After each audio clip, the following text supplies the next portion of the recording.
Fundamental அப்படின்னு வரும்போது போன வாரம் நான் சொன்ன சில விஷயங்கள் ரிப்பீட் ஆகும். பட் ஆனால் இது வந்து மோர் ஸ்ட்ரக்சர்ட் வேயா இருக்கும். Okay, let me go to fundamental first. Okay, so cloud computing அப்படின்னா என்னன்னு பார்த்தோம்.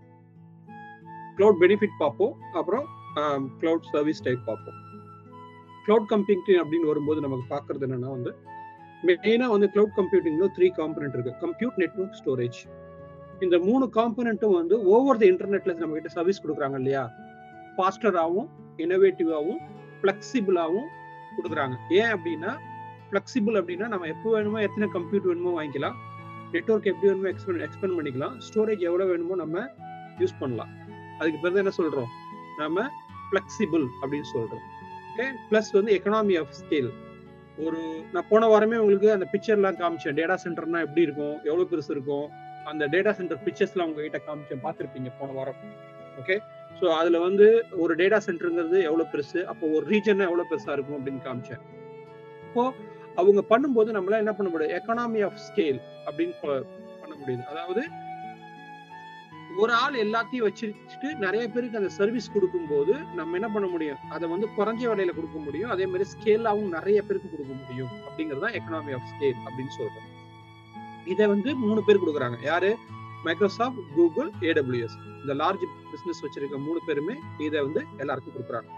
ஓகே, ஸோ அதுதான் வந்து முக்கியமா வந்து கிளவுட் கம்ப்யூட்டிங்கை பொறுத்த வரைக்கும் 3 கீவேர்ட்ஸ் தான் நமக்கு வரணும். ஃபர்ஸ்ட் என்ன, service over the internet, enabling faster innovation, flexible resources, economy of scale. இந்த விஷயம் தான் இதுல முக்கியமான விஷயங்கள். ஓகே, கிளவுட் கம்ப்யூட்டிங் அடிப்படையே இதுதான். இதுல 3 டைப் ஆஃப் கிளவுட் இருக்கு. என்ன சொன்னோம், பப்ளிக் கிளவுட்னு சொன்னோம், பிரைவேட் கிளவுட்னு சொன்னோம், ஹைபிரிட் கிளவுட் அப்படின்னு சொன்னோம். ரைட்டா? அந்த பப்ளிக் கிளவுட் அப்படின்னு வரும்போது no capital expenditure to set up. அப்படின்னா என்ன, இப்போ நீங்க ஒரு கம்பெனி வச்சிருக்கீங்க, நீங்க ஒரு சர்வர் வாங்கணும், ஒரு நெட்வொர்க் வேணும், நெட்வொர்க்னா இன்டர்நெட் வேணும், அதுக்கு மேல என்ன வேணும், உங்களுக்கு ஸ்டோரேஜ் வேணும். சரியா? இது எல்லாத்தையும் பில்ட் பண்ணணும்னா என்ன பண்ணணும், நம்ம ஃபர்ஸ்ட் நமக்கு காசு வேணும். அந்த காசு என்ன பண்ணுவோம், கேபிட்டல் அப்படின்னு சொல்லுவோம். இன்வெஸ்ட் பண்ணாதானே நமக்கு ரிட்டர்ன் எடுக்க முடியும், அதுக்கு பேரு கேபிட்டல். அந்த கேபிட்டலே இல்லாம நாம ஒரு கம்பெனியை ஓபன் பண்ணி நம்ம நேரடியா கிளவுட்ல போய் என்ன நமக்கு தேவையோ அதை வாங்கிக்கிறோம். அதுக்காக என்ன சொல்றோம், no capital expenditure to scale up. நம்ம எவ்வளவு பெருசா வேணும்னாலும் ஆக்கிக்கலாம், எவ்வளவு சின்னதா வேணுமோ பண்ணலாம். ஸோ நமக்கு வந்து அவுட் ஃப்ரண்டா இன்வெஸ்ட் பண்ணுங்கிற அவசியம் இல்லை. அதுக்காக தான் நோ கேபிட்டல் எக்ஸ்பெண்டிச்சர் அப்படின்னு சொல்றோம். அப்ளிகேஷனை நம்ம என்ன பண்ணலாம், இன்னைக்கு நினைச்சோம்னா ஒரு அப்ளிகேஷனை டெவலப் பண்ணி டக்குனு தூக்கி உள்ள போட்டுடலாம். இதே வந்து நாம ஒண்ணு செட் பண்ணணும் அப்படின்னா ஃபர்ஸ்ட் நம்ம சர்வர் ஆர்டர் பண்ணி அது வரணும். வந்ததுக்கு அப்புறம் அதை வந்து நாம என்ன பண்ணணும், ரேக்ல மவுண்ட் பண்ணி அதுக்கப்புறம் அதுக்கு பவர் கொடுத்து அதுல இன்ஸ்டலேஷன் எல்லாம் முடிச்சு அதுக்கப்புறம் நாம அதை யூஸ் பண்ணணும். அப்படி பார்க்க போனா குறைஞ்சது ஒரு 15ல இருந்து 6 மாசம் வரைக்கும் ஆகும், டிபெண்ட்ஸ் ஆன் த சர்வரோட சைஸை பொறுத்து. ஓகே, அப்போ அதை எதுவுமே இல்லாம நேரடியா நம்ம போய் என்ன பண்றோம், ஆன்லைன்ல டக்குன்னு ஒரு அப்ளிகேஷன் நம்மளால ஹோஸ்ட் பண்ண முடியுதுன்னா நம்மளால பப்ளிக் கிளவுட் மட்டும்தான் பண்ண முடியும். Organisation pay only what they use. நம்ம வீட்டுல எப்படி எலக்ட்ரிசிட்டி யூஸ் பண்றோமோ அதே மாதிரி நாம என்ன ரிசோர்ஸ் யூஸ் பண்றோமோ அந்த ரிசோர்ஸ்க்கு மட்டும் பே பண்ணா போதும், பாக்கி எதுக்கும் பே பண்ண தேவையில்லை. இதுதான் பப்ளிக் கிளவுட் அப்படின்னு சொல்றோம். பிரைவேட் கிளவுட்னா என்ன, பிரைவேட் கிளவுட்ல வந்து ஹார்ட்வேர் என்ன பண்ணும், நாம பர்ச்சேஸ் பண்ணணும். ஓகே, அதை நம்ம தான் மெயின்டைன் பண்ணணும். அப்போ நமக்கு அது இடம் வேணும், அந்த ஹார்ட்வேரை பர்ச்சேஸ் பண்ணி அந்த எத்தனை வருஷம் இருக்கோ அதை மெயின்டைன் பண்றதுக்கு ஆள் வேணும், எல்லாமே நம்ம தான் செய்ய முடியும்.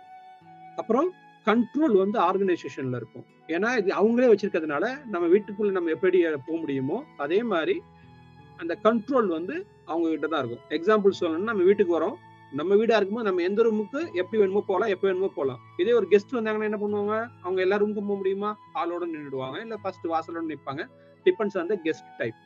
அப்போ அவங்களுக்கு கண்ட்ரோல் கிடையாது. இங்க வந்து கண்ட்ரோல் வந்து யார் வச்சிருக்காங்களோ, பிரைவேட் கிளவுட் வச்சிருக்காங்களோ அவங்கள்ட்ட ஃபுல் கண்ட்ரோல் இருக்கும். Organisation responsible for hardware and maintenance and update. So ஹார்ட்வேர்ல எதுவும் ப்ராப்ளம்னா அவங்க தான் பார்க்கணும், சாஃப்ட்வேர் புதுசாக அப்டேட் வருதுன்னா அப்டேட் அவங்க தான் கொடுக்கணும், அதை ஃபுல்லா மெயின்டைன் பண்றது எல்லாமே யாரு, அவங்களுடைய வேலையா மட்டும்தான் இருக்கு. ஹைபிரிட் கிளவுட்னா என்ன, combination of public cloud and private cloud together is called hybrid cloud. Okay, so private most flexible. Organization can determine, okay, where to run their application. For example, சில சென்சிட்டிவ் அப்ளிகேஷன்ஸ் இருக்கும்.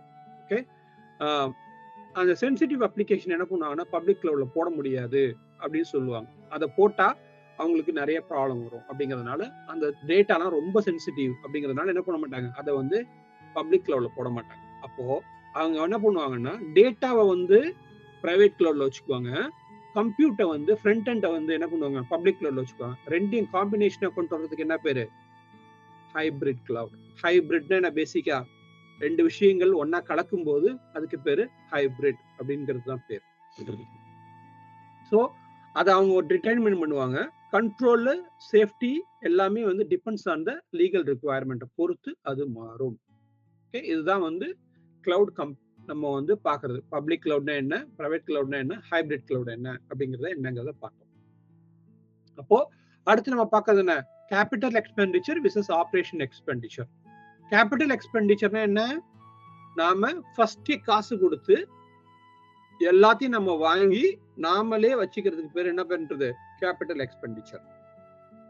Okay, operation எக்ஸ்பெண்டிச்சர்னா என்ன, நாம ப்ராடக்டை வச்சிருப்போம், use பண்ணுவோம், ஆனா பே use நம்ம என்ன பண்ணுவோம், யூஸ் பண்றதுக்கு தகுந்த மாதிரி பே பண்ணுவோம். பில்லு வரும், நம்ம என்ன யூஸ் பண்ணோமோ அதுக்கு தகுந்த மாதிரி மட்டும் பே பண்ணுவோம். ஓகே, ஸோ இதுதான் ரெண்டுக்குள்ள டிஃபரன்ஸ். புரியுதா? கேபிட்டல் எக்ஸ்பெண்டிச்சர் என்ன, ஆபரேஷனல் எக்ஸ்பெண்டிச்சர் என்னன்னு புரியுதா உங்களுக்கு? புரியுது. ஓகே, ஸோ மோஸ்ட்லி கிளவுட் எதுல ஆப்ரேட் ஆகுது, கேபிட்டல் எக்ஸ்பெண்டிச்சர்ல, ஆபரேஷனல் எக்ஸ்பெண்டிச்சர்லையா? ஆபரேஷனல். ஸோ கிளவுட் ஆப்ரேட் ஆகுறது எதுல, ஆபரேஷனல் எக்ஸ்பெண்டிச்சர். ஏன்னா நாம எதையுமே வாங்குறது இல்லை, பிசிக்கல் இன்ஃப்ராஸ்ட்ரக்சரோ எதுவுமே நாம வாங்குறது இல்லை. நாம பண்றதுல என்ன பண்றோம், ஆபரேஷனல் எக்ஸ்பெண்டிச்சர் மட்டும்தான் இது பண்றோம். நம்ம யூஸ் பண்றதுக்கு தகுந்த மாதிரி நாம பே பண்றோம். ஓகே, நீங்க கேள்வி கேட்டாதான் நான் பதில் சொல்லுவேன். நீ அமைதியா இருந்தீங்கன்னா நானும் அப்படி நடத்திட்டு போயிட்டே இருப்பேன். ஸோ இங்க என்ன பண்றாங்க, கிளவுட் சர்வீஸ் ப்ரொவைடர் வந்து என்ன மாடல் ஆப்ரேட் பண்றாங்க அப்படின்னா, அவங்க வந்து